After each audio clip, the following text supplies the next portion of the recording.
welcome all of you to the iCAAD 2020 series of interview. Today, I have the great pleasure to host Heather Hayes on our iCAAD channels. A very, very warm welcome to you, Heather. Christophe, thank you so much. It's really an honor and a privilege to be a part of the iCAAD conference, and I'm excited to talk today. Thank you, Heather. My name is Christophe Sauerwein. I'm one of the co-founders of iCAAD. iCAAD is a platform dedicated to expanding knowledge, exchanging ideas, advancing the prevention and treatment of behavioral, mental, and emotional health issues. Our next flagship event is in London on May the 4th, 5th, and 6th. It will gather 1,500 delegates, around 65 presenters. If you want to know more about it, go on our website, www.icaad.com.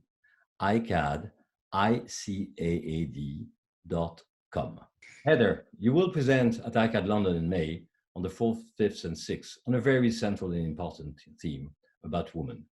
The title of your presentation will be Theoretical Framework for Working with Women, an Essential Resource for Women Case Management. So before we get into the depth of that central theme, allow me please, Heather, just to introduce you in a few words to our audience here. I probably need a piece of paper because you've done so much, so please forgive me. You're the founder and the CEO of Heather Hayes and Associates. You are a very famous international clinical interventionist with significant academic and training background. You're also a renowned international speaker and author. You're known as one of the US most preeminent authorities of these topics. Many people see and praise you as a veteran. I'm sorry to put it that way, but I think that's really true, of the behavioral health field. 30 years of experience working with addiction, but not only addiction, working with trauma, mental disorders, adolescent, young adults, complex mental health issues, and obviously the full spectrum of addictive behaviors. You also serve as an on-air expert and consultant for CNN, Dr. Oz, and you've been featured on many American channels in broadcast, ABC, CBS, Fox, MTC. But most importantly, outside of that, it always intrigued me. You're also a hostage negotiator, and you trained with the FBI, and you've been serving as a volunteer amongst your communities, trying to resolve very drastic situations, which I think is important to keep in mind. You're just more than just an interventionist. You care about people and drastic situations. So I think I'd like to ask you a question. We've known each other for years, and I never asked you the question, actually. You trained master in psychology, you trained in Erickson therapies, many other things, and you decided to become an interventionist. And I think I dare today to ask you this question that was always in the back of my mind. Why did you become an interventionist? That's a great question. You know, I came into the field sort of through the back door. So most of my addiction was that of an adolescent, young adult. So at 21 years old, I went into treatment. But before that, I decided that maybe if I studied psychology, it would help me quit drinking so much and doing so much cocaine. Can't say that the change of major actually, helped me get into recovery right away, but I think it was part of my journey. So after I got sober, went through treatment, I decided to keep studying psychology. And I had this passion for helping particularly young adults, adolescents, because I think there was so much of a mirror image there for me. So for years, I got my master's degree. I graduated from my master's program in 1986. I got it up in the New England part of the country, came back to Atlanta, and I helped open up an adolescent unit. I worked on the unit and started private practice work. And that's where a lot of, I think, my better training began. I got trained in eating disorders, trauma, Ericksonian therapy, the work of Jay Haley and Chloe Madonis, the work of Salvador Minuchin, family systems therapy. So for years, I had a private practice where I only did a handful of interventions on the side and mainly did private practice work. I had about 50 clients a week, did a lot of group work. I was trained in a lot of experiential therapies. And then probably around 2000, I think I just started to get a little stagnant. I wanted a little bit more. I was, you know, tried some different trainings. I got trained in equine therapy because I'm an equestrian and have horses. I got trained in a couple other modalities. And I sort of had presented in front of me a couple of my colleagues that said, hey, will you come help me do this intervention because of my clinical background? And I loved it. I loved the front end intensity. I loved the problem solving that goes with it. I loved the ability to come in and really try and sort out how do we help someone come in and engage them in treatment when they don't want to get help? And how do we do that in a way that's respectful and that really decreases any kind of trauma that can happen from that? When I was initially trained in intervention, the model was one where you came in with sort of a list of everything the person had done wrong and you presented it to them and you talked about, you could say, I feel sad. You weren't allowed to say mad. It was always done as a surprise. And I quite frankly didn't really like doing it. So as I became more exposed to models of intervention that were maybe more by invitation, were more loving and not that dirty laundry list, I really felt a calling to go out and do more intervention work, particularly around women. So as a woman who's in recovery, who has clinical degrees and worked with a lot of women and young girls, I was trained play therapy. So my clinical practice, I worked from age 4 to about 80. So I really felt a calling to come in and help do the intervention process in a way where we didn't add on to the shame. I think what you said is central here. We have discussed that in the past, Heather, and I think it's important to make our audience aware of all that. Intervention is not actually a simple act. It involves most often a lot of trauma, a lot of re-traumatization. It's actually the place, I think, in our field where we need to have the most integrative and eclectic skills to be able to cope, because it's like exploring a minefield. Right. You're right. It really is. And when you go into an intervention, you're working with an entire family system. So you're not only responsible for the person who you want to get the most relief from initially. So if you look at it like you're triaging things, the person most in crisis, but you're also responsible for the entire family system. So often you have others there who have experienced trauma themselves. And, when we think of trauma, we often think of trauma, child abuse, natural disasters, war, domestic violence. But I also think there's another level of trauma that people who are addicted go through, and that's the way we traumatize ourselves when using.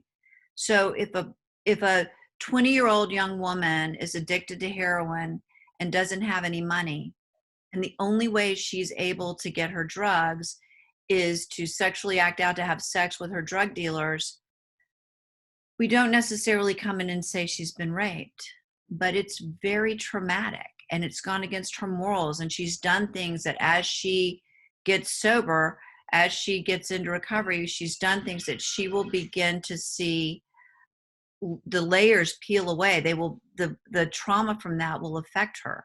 She will actually get to a place often where the memories can be intrusive. You can have flashbacks. And I think even that is something that people, not just women, men as well, can experience. And it is very traumatic. So even if some don't have childhood, adverse experiences, they may have gone through the traumatization of themselves. So what you said here is we cannot dissociate addressing mental health issues and addiction, obviously, from the trauma issue, first thing. And second thing, I kind of sense now that we're getting into the woman's specificity, or the specificity about women in that respect. You just gave a very dramatic example, and you're right. So let me to kick off with the woman aspect of what we're discussing right now. I'm going to read something that you wrote, if you don't mind. Okay. When you're going, oh my God, what it is. Women face unique challenges regarding their physical and mental health that must be recognized and explored by mental health professionals. Such challenges include women's exposure to violence, culturally supported roles for women in traditional settings, and mental health concerns across the life cycle. Women are unlikely to seek treatment for fear of losing their children. They're also unfulfilled by the modern days models of development which advocate individualism and independence. Women thrive through connection. Therefore, the way we need to help women recover needs to be through a connective model. Do you still agree with that? I think I it's still agree with that. You know, the majority of the research that first came around on how to help treat was done by Dr. Jelinek. Dr. Jelinek changed the way the field looked at addiction by coming in and saying, here are the signs and symptoms, here's how it progresses, and here's how we recover. He did that study with around 200 men. There were no women involved in that study. And so with that, the way that we come in and we treat women is a male model. Women traditionally and historically have had a much more difficult time seeking treatment. The research shows that the numbers are not any different. There was a time where we believed there must be more male people with substance use disorder than females because so many more ended up in rehab. We now know that that's not true. The numbers are the same. Some studies even show women a little bit higher. But women face a lot of different issues, particularly childcare, and the fear that if I speak out about my addiction or someone recognizes it, I may lose my children. That's a big obstacle for women being able to go and get help. The other thing is that women do recover and get better through connection. There was a lot of work that was done starting in the 80s at the Stone Center in Wellesley, where the feminist theorists came together and came up with a lot of studies that showed that women need connection, women thrive in connection. And yet the way that we do treatment is that we have someone come in and we have them completely disconnect from their children, from their outside world. Some facilities that might be a few days, for some facilities that might be a week. In some facilities, it was throughout the majority of their treatment that you weren't allowed to use the telephone. And this is a model that just doesn't work for women. This is a model that comes in and says detox from all those things out there. But women thrive through relationship, through connection, and where they get in trouble is when there are obstacles that come in the way of that connection. And that can be mental health issues, that can be relational issues, that can be trauma, things that get in the way of the connection. So we really have to look at, from the beginning, how we work with women. And part of that is looking at the historical piece of it. You know, there's a lot of data, there's a lot of evidence from the beginning that when women became addicted, there was a whole temperance movement here in the United States that portrayed women as you were either a harlot or needed a man to come in and rescue you, or, you know, that's what women addiction looks like. You can think about how back when I was growing up in the 60s and 70s, if a man got drunk, he would kind of get an attaboy. If a woman got drunk, she was called a lush or or she was slutty, or, you know, again, that is very stereotypical, and we've come light years from there. But it's part of the history that's gotten us to where we're at today. And so I think all of those issues, you know, the historical piece of how we got to where we've gotten to, and then how do we continue to move forward? Stephanie Covington did an amazing job coming in and saying that Jelinek curve just doesn't fit for us. The Jelinek curve actually kind of goes down and up. And Stephanie Covington came in and said, it really is more like a helix, you know, it's much more involved. It's not such a linear process. So there's something I absolutely, in my experience, I'm 160%, 1000% relate to what you just said, Heather. It's even though we have advanced in a society, fast forward, not seeing women as they are. There's an element of collective subconscious about women, and in 67% in England, 67% of women seeking or in treatment, seeking for treatment, report adult or child sexual abuse. So I cannot help putting my foot into the shoe of a woman that being exposed in group therapy to men who are wherever they are, have an element of re-traumatization. Doesn't feel safe. No, doesn't feel safe. And I heard Claudia Black talk years ago. I need to ask her where this stat came from. But what she basically said was that there was a study that showed that men do better in mixed gender groups and women do better in women's groups. So it's another example of a setup where the men are sort of taken care of or do better because the women are there and the women don't. So it's almost at their expense. Well, we're going back to very profound male and female interconnections here. I'm not surprised. I think, well, I don't know where Claudia picked that up from. You're right, but I absolutely see that with group of patients all the time. So then the idea here is that we should create a feminine world, not a woman's group, a feminine world where the femininity could express and be looked after inside the treatment modality. Because there's something important I want to share here. For years and years, we conceptualize some mental health disorders as woman hysteria. So thank you to Sigmund. Right. Now this is a typical woman's mental health issues. Now, what we say here, I think, is important, is that there is no gender specificity into the disease, the disorder, the mental health issue. There is a differentiated way to experience it, to respond to it as a mental disorder. So the way to respond to the mental disorder by a suffering patient is going to be feminine or masculine, but then the way we help has to be differentiated from one gender to the other. That's important. Yes. I think that's very important. And I think from the beginning, it's not just in our field. I mean, women who go in and talk to their physicians about feeling depressed or feeling anxious are much more likely to be given a prescription medication than a man is. And they're much more likely to be given medications than to end up into formal care. So that's, I mean, a wider issue.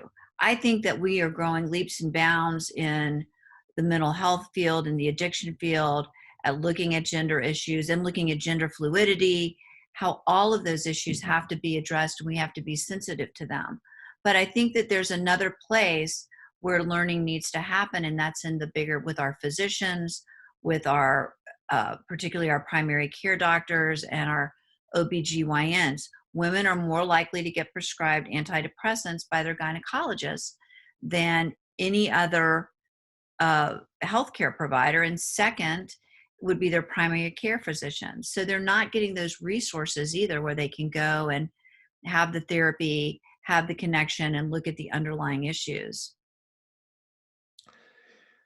Now, some people argue that gender-specific approach to mental health and treatment is productive, but on the other hand, mixed gender helps also one gender to face the other gender and to start to learn how to interact. So there might be probably a dual process here, which is we need this intimacy and this feminine world to help women to internally heal, but then they have to redeploy their skill sets learned in treatment to interact with the other 50% of the human race called the men. Well, I think it's both and.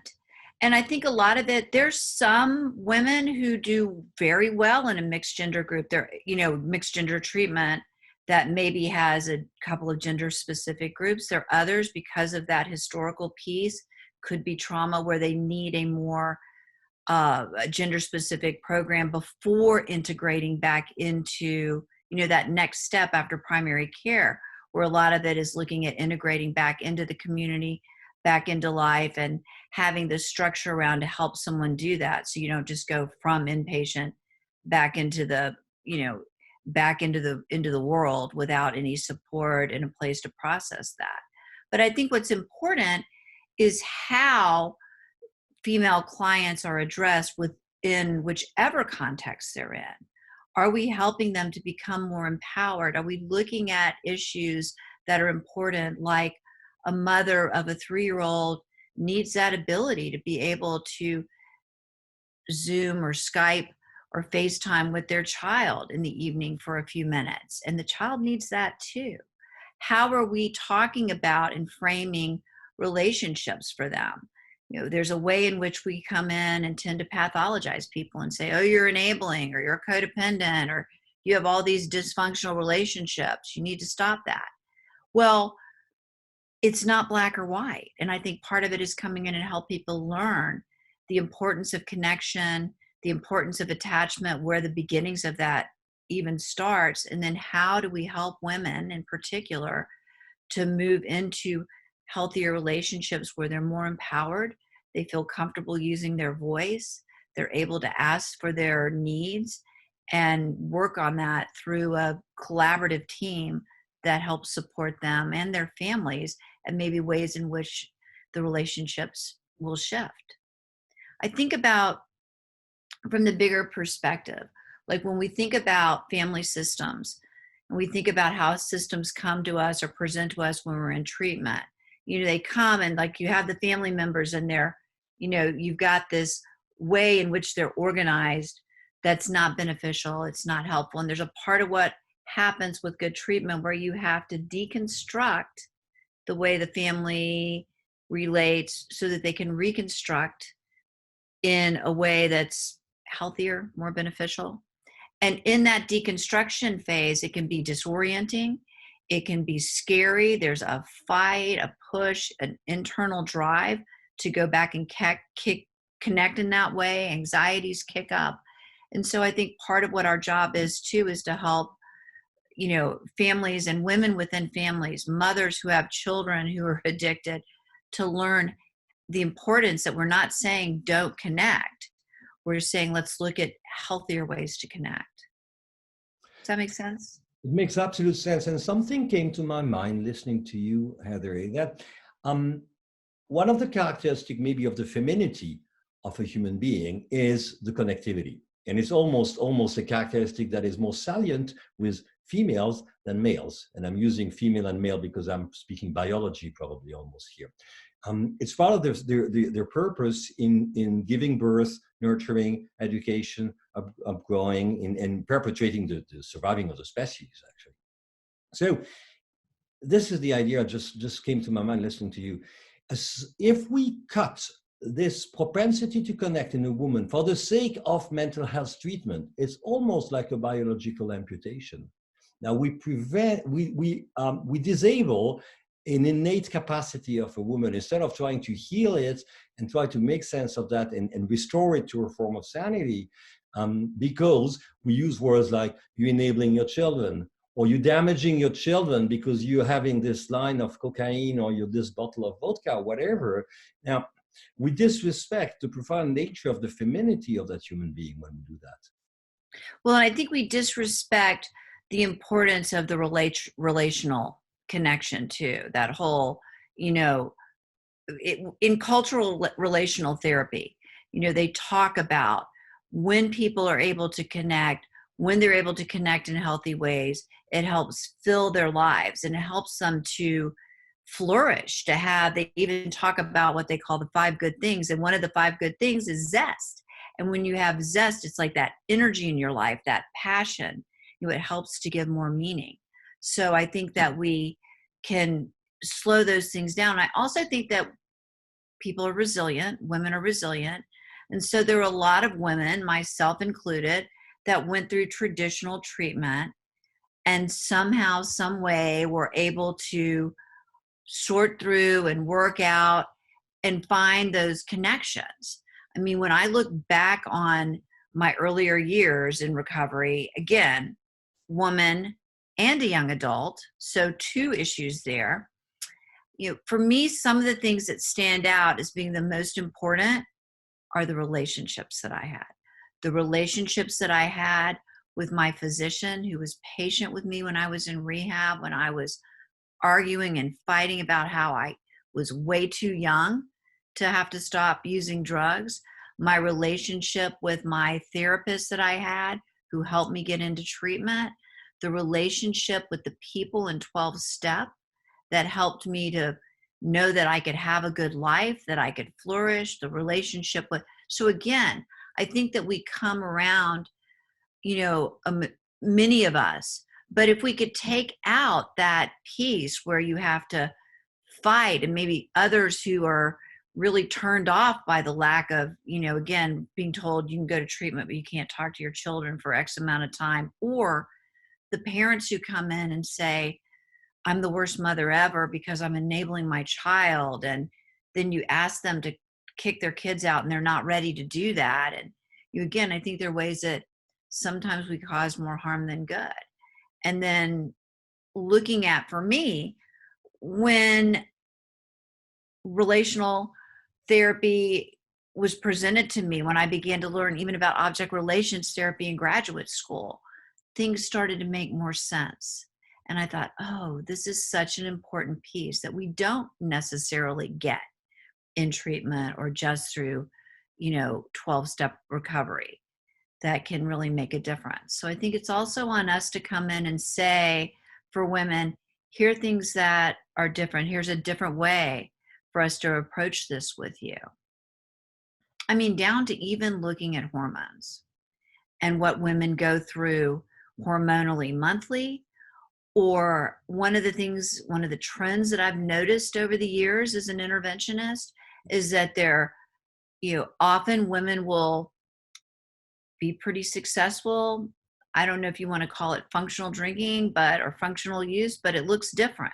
And then all of a sudden they hit their 40s, perimenopause comes into play, and suddenly things spiral out of control and they get in trouble. There's some different times we see women get in trouble. Puberty, our 13, 14-year-olds get in trouble. Young adulthood, we often see a spike in admissions to treatment. And then again, I often see women in their 40s, or then, that retirement age. And of course, everything in between. But I think part of that is our responsibility when working with women, as part of our history and physicals, to step in and say, let's do some hormone testing and see, how you're feeling. Because when you take the drugs and alcohol away, it's our responsibility as providers to step in and say, how can we help you feel better, get the coping skills you need, enjoy life, and cut back on any issue that may come in and contribute to a relapse, help treat the trauma, help give you some tools to deal with that, help with your body image, help with eating issues or your relationship with food. I think you summed it all when you said a woman or a human being born a female becoming a woman has to go to major traumatic transformative events in their life. Puberty is, I'm speaking from a male position right now, Heather, I cannot imagine the massive body and mind transformation that means puberty for a woman, a girl, Right. a woman. Because I just had to grow a little bit, a few genitals organ and a bit of muscles and trying to become cocky. That's the job as a male. As a woman, the bone is changing, the hormones are changing.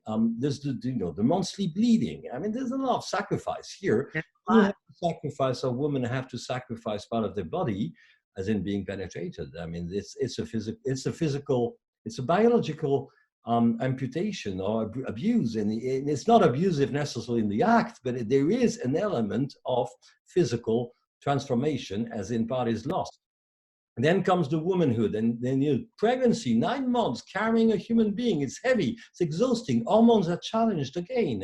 And then comes the end of it, which is the menopause that you tapped onto, which is, I'm afraid, completely overlooked at the moment as a mental issue. I'm not calling it a disorder because it's nature, but it's a Right. serious mental issue. And on top of that, women at the moment in the Western world, within our civilization, I think that they ask to become men at work and to disguise themselves into senior executives or whatever, or blue collar, white collar, it doesn't make any difference here. They have to play it as a man at some point. In the middle of all that, the intimacy with yourself, with your peers, you need to recover for whatever mental health requires to become again a woman, to acknowledge and authentify all that. Well, and I think all of those issues are so important. I mean, I'm really glad that you listed them. And then I'd also add women who are trying to get pregnant and unable, or women who have miscarriages, which are excruciatingly painful, and yet society doesn't give us, there's not a ceremony, there's not a funeral, there's not a place to grieve that. Women who are coming out as lesbian or coming, are trans women, where do they get that support? And we talk about, not just needing to support the woman, for example, coming out lesbian, but then there's also this whole process of coming to that the families need go through as well, where they also need to go through their emotions and how it, affects them, and that the things that they had once, even the most supportive parents are working on understanding and moving through that what they had expected is going to look a little different. And, how do we support all of that? So as an interventionist here, Heather, you're on the front line of detecting and trying to make sense and assess that in a family system or with a specific patient or subject within the family, the loved one in need. Now, applying all what you said, which I believe you do, obviously, and then you assess all that and you hand it over to people who are going to look after the subject, one in pain, or maybe intervene as family therapist, and you hand it over. I'm going to ask you a controversial question. Do they get it? Some do. Some are still on that learning curve. And then there's some places where I think things happen that maybe cause more hurt than help. Mm. But I do think that we're better. There was a time back in the 2000s where there was a conference that was one of the first conferences that was ever done on intervention. And I didn't speak at it and I didn't attend it. And one of the founders of that conference asked me, why didn't you come? And I said, I couldn't support it because you did a conference on intervention and you had a lot of different speakers and you didn't have one workshop on women's issues. Now, there were also other important topics that were not included either. So the next year, I spoke with two of my colleagues, Joyce Sundin and Francesca McCarter, and we spoke on women's issues. So sometimes things just get missed, and it's not like someone's trying to shut someone out, but sometimes you just have to say, hey, look over here, what about this issue? I think what's important is that we all come into the work that we do not coming in with that critical, correcting, somebody's doing it wrong piece. Like, I like to come in believing that everybody's trying to do the best they can. And sometimes we miss things. I miss things. I need people to tell me every day, hey, you forgot about this, or what about this issue? So I think what's important is that we continue to look out and say, how do we make sure that the vulnerable clients and families that we work for do get their needs met? And how do we continue to evolve? We do things much differently today than we did when I first had my first job in the field in 1983. Much different. We're much more trauma responsive. We take a lot of different issues into account. We have a much more respectful approach than that let's tear the attic down and build them back up approach that we had, that I think was so hurtful, or ignoring the families and saying, you know, you're the part of the problem, or referring to families as sick. So I think that our attitude about that is really what helps. But I also think, like, from where I come from too, part of what my team does, we work hard to make treatment that, intervention's a process, treatment's a process. So I don't just go in and get someone help and hand them over to the treatment center. I mean, I do hand them over to the treatment center, but we continue to work with the families and continue to be involved. So when the person comes out, we're making sure that issues continue to be addressed, that the women become more and more empowered, that we help them to find experiences that help them to feel better about themselves, where they can find connection and healing through that. That's a message of hope, Heather. And I'm so glad you coming and present on that theme in London. Unfortunately, in the UK, we are still not equipped enough with women-specific treatment or mental health help, let's put it at large. And so I think it's time just to reconceptualize, pose, and go, okay, now this is what we know, and this is what we need to develop and progress on. So I'm really grateful that in May at iCAAD London, you'll be here and just share your knowledge and your experience about all that, and make propositions, suggestions about a framework that could really help better women. They after all 52% of our population, because there's more women than men on the earth. Thank you. Thank you so much, Heather. I'll see you in May, right? Thank you. I'm excited. I'm excited to speak in May and see you and everyone there. Thank you. Thank you.